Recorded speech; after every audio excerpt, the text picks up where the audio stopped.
बर्तन देख रहे हैं आप, ये मैंने अपने हाथों से धोए हैं, डिश वॉशर यूज़ नहीं किया क्यों।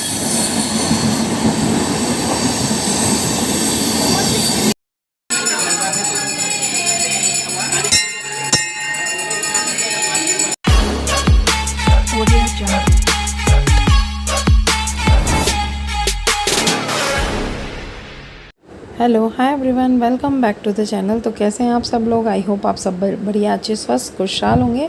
और ये देखिए मैं बनाने जा रही हूँ छोले, मतलब कि जो काबुली चने होते हैं वो। तो ये बहुत सिंपल ही तरीके से मैंने बनाया है। वैसे मैं इसमें सारे खड़े मसाले के साथ बनाती हूँ और साथ में चाय पत्ती भी इसमें उबालने के वक्त डाल देती हूँ। बट अभी मैंने छोले उबाले नहीं, मैं डायरेक्टली कुकर में इसको बनाने जा रही हूँ।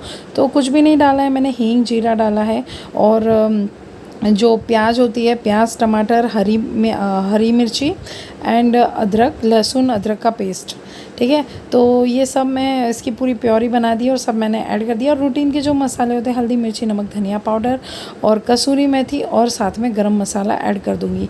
तो सिंपल जैसे सारी सब्जियां बनती हैं ना, उसी तरीके से बनाया है।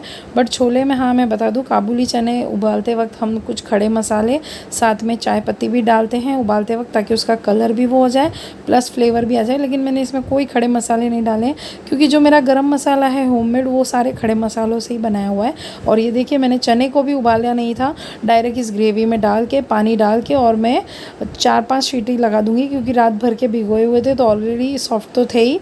तो बस मैंने डायरेक्ट ही झटपट बना दिया। एक्चुअली लंच में बहुत लेट हो गया था, मैं जिया के स्कूल में गई थी, पेरेंट्स मीटिंग थी, तो आते वक्त बहुत ज़्यादा लेट हो गया था, तो ज़्यादा तामझाम करने का कोई मूड नहीं था। तो फटाफट सिंपल ही मैंने 4 विसल में मेरे राजमा रेडी कर दिए। और यहाँ देखो मौसी का प्यार। एक्चुअली बच्चे मतलब मैं घर आई थी तो बच्चे नहाए हुए नहीं थे सुबह मॉर्निंग में, तो मुझे लेट हो रहा था, मैं लंच बना रही थी। तब तक मेरी बहन ने मैंने दोनों बच्चों को नहला धुला के रेडी कर दिया था। तो ये मासी माँ का प्यार है। और चलिए फिर वापस चलते हैं किचन में। तो ये देखो खाना बन गया है, लंच। ये बन गए हमारे छोले, और ये मैंने तरी वाले रखे हैं, रस्से वाले, क्योंकि मैं राइस के साथ खाऊंगी, रोटी नहीं बना रही हूँ।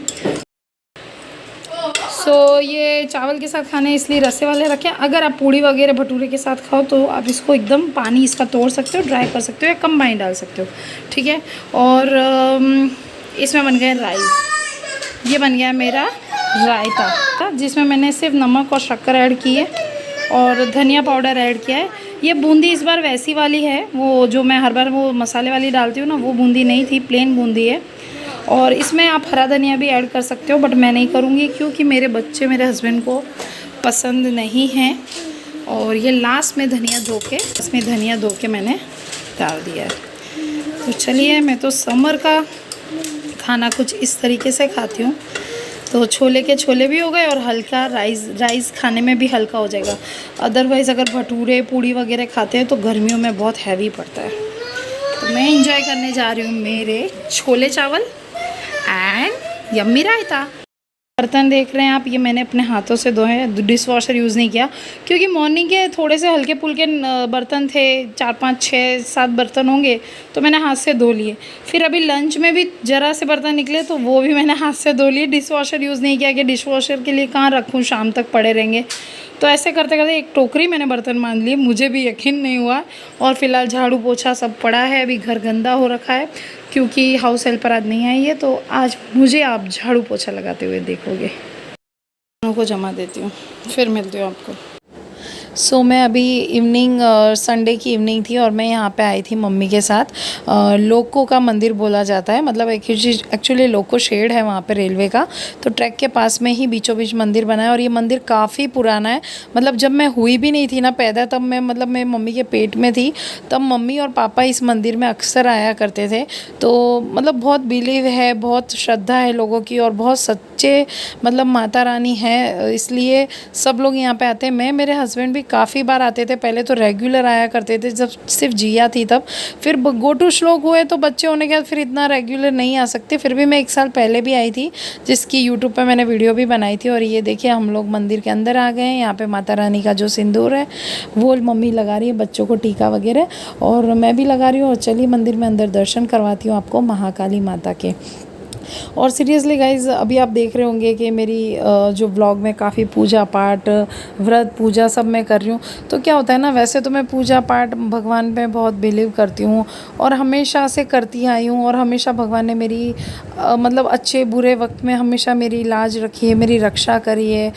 पर कभी कभी क्या होता है ना कि लाइफ में ऐसे तो अच्छा ही चलता है, पर कभी कभार लाइफ में बुरा वक्त भी आता है, क्योंकि बोलते हैं ना सुबह होती है तो रात भी होती है, लेकिन रात के बाद फिर से सुबह तो ज़रूर आती है।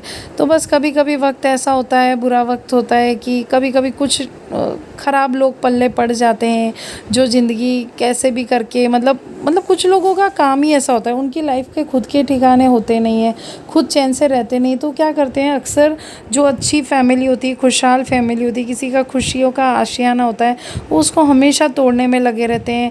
पता नहीं ऐसे जो मानसिक विकृत लोग हैं, उन्हें क्या मिलता है किसी की खुशियाँ छीन के, या क्या मिलता है किसी को दुख पहुंचा के, वो तो भगवान ही जाने, वो खुद ही जाने। वो आत्माएं जो दूसरों को अक्सर कष्ट देती रहती हैं, किसी का हंसता खेलता परिवार तोड़ते रहते हैं, किसी के पति को किसी से दूर करना, पत्नी से, किसी के बच्चों को उनके पिता से दूर करना, किसी की माँ को दूर करना, या कोई भी तरीके से कोई भी रिश्ते, एक बहन भाई का रिश्ता बिगाड़ना, तो देवर भाभी का रिश्ता बिगाड़ना, ससुराल से रिश्ता बिगाड़ना।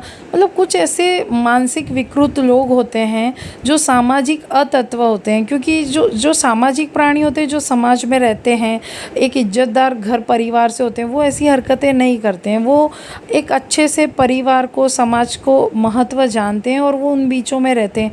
लेकिन कुछ लोग होते हैं जो समाज से निकाले हुए होते हैं, या दिमागी तौर से साले पागल होते हैं, विकृत होते हैं। वो ऐसी उटपटांग हरकतें करके पता नहीं क्यों सुकून मिलता है, पर उन्हें ये नहीं पता कि वो कितने बड़े पाप के हकदार बनते हैं। किसी की घर की खुशियाँ छीन लेना, किसी को दर्द तकलीफ़ देना, रुलाना। और पहले तो कहा जाता था कि अगले जन्म में भुगतेंगे, ठीक है, आज जो हम अच्छा गलत कर रहे हैं वो अगले जन्म में या ऊपर जाके जवाब देना है। लेकिन मैं सच बताऊं, ये कलयुग है, इसमें आप किसी को हर्ट कर रहे हो तो कल जवाब नहीं देना है, आपको इसी जन्म में और अभी ही जवाब दे के जाना है, वरना आप बच ही नहीं पाते हो। सब इस जन्म में, इसी जन्म में ही आपको भुगतना पड़ता है ये। लेकिन पता नहीं क्यों लोग समझते नहीं हैं और क्यों किसी को तकलीफ़ देते हैं। और ऐसा लोग पता है कौन करते हैं, जो समाज से निकाले हुए होते हैं, जिन्हें समाज की परवाह ही नहीं होती है, क्योंकि उनके रिश्तेदार ही नहीं होते हैं, समाज में इज्जत ही नहीं होती है। जो इज्जत से समाज से निकाले हुए गए लोग होते हैं, वही इस तरीके से दूसरों को हर्ट करने का काम करते हैं, लोगों की बद्दुआएं कमाते हैं। और ऐसे लोग कभी जीवन में सुखी नहीं रहते। आप किसी को, अच्छे निर्दोष लोगों को थोड़े टाइम के लिए तकलीफ ज़रूर दे दोगे, लेकिन आप सोच रहे हो कि आप जीत जाओगे, तो ऐसा नहीं होता है। भगवान ऊपर देख रहा है, सबका न्याय इसी जन्म में ही करेगा, और इसी जन्म में और इसी वक्त ही करेगा। तो कभी भी किसी को भी अगर आप जाने अनजाने तकलीफ़ पहुंचा रहे हो, तो आप किसी को तकलीफ़ मत पहुंचाइए। आप खुश रहिए, दूसरों को अच्छे से रहने दीजिए, क्योंकि आप किसी के घर में आग लगाओगे ना, तो आप खुद चैन से नहीं रह पाओगे। और कुछ लोग तो इतने गिरे हुए होते हैं कि चलो किसी बाहर वाले का, किसी दुश्मन का आप बुरा करो तो समझ में आता है, लेकिन कुछ लोग इतने गिरे हुए होते हैं साले कि मैं क्या बताऊं कि वो अपने ही घर को कैसे उजाड़ सकते हैं। मुझे तो वही समझ में नहीं आ रहा है, अपने ही बेटे बेटी का घर कैसे कोई उजाड़ सकता है, अपने ही बहू का, या अपने ही पोता पोती का, अपने ही बेटे बेटियों का, या अपने ही ख़ास लोगों का, मतलब बोलते हैं ना अपने ही परिवार का, कोई कैसे मतलब बिगाड़ सकता है। कोई बात नहीं, आज वो शायद खुश भी हो रहा है किसी को तकलीफ़ देके, लेकिन उसको यहाँ ही भुगतना है, और इतना बुरा भुगतना है जिसका अंदाज़ा उसने कभी लगाया ही नहीं होगा। तो मैं तो यही बोलती हूँ, देखो मंदिर में आई हूँ, भगवान ऐसे लोगों को सद्बुद्धि दो, सद्भक्ति दो, सही राह दिखाओ कि वो सही ठिकाने पे आ जाए। और भगवान उनको बार बार पर्चा भी दिखा चुका है, बार बार मुँह की भी खिला चुका है, बार बार उसको भगवान ने नीचा भी गिरा दिया है, बुरा हाल भी कर दिया है, फिर भी भगवान जाने वो क्यों नहीं समझते हैं। भगवान ऐसी आत्माओं को शांति दो भगवान। दिल्ली वाली ये एसी वाले डब्बे हैं ना।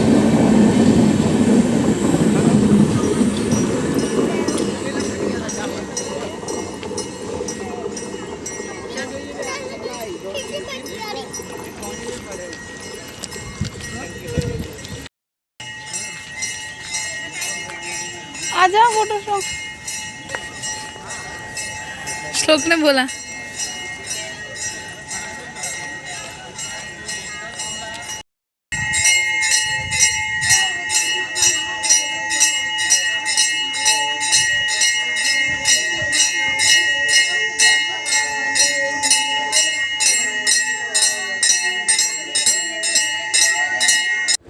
बस मैं इस वीडियो के माध्यम से मेरे जो दुश्मन हैं, जो मुझे परेशान कर रहे हैं, उन्हें एक ही मैसेज दूंगी, क्योंकि मेरी वीडियो भी देखते हैं, कि खुश रहिए, दूसरों को खुश रहने दीजिए, क्योंकि आपके साथ पहले भी भगवान हिसाब कर चुका है। मुझे तकलीफ़ पहुंचाने के पीछे, मेरे पति को तकलीफ़ पहुंचाने के पीछे, मेरे बच्चों को तकलीफ़ पहुंचाने पीछे, मेरे घर परिवार को तकलीफ़ पहुंचाने के पीछे, और भगवान जाने आपको और कितना अभी भुगतना बाकी है, जो अभी तक आप अपनी हरकतों से बाज नहीं आ रहे हो। सुधर जाओ, वरना ये भगवान की जब लाठी पड़ेगी ना, तो मुंह से आवाज़ भी नहीं आएगी। Bye bye.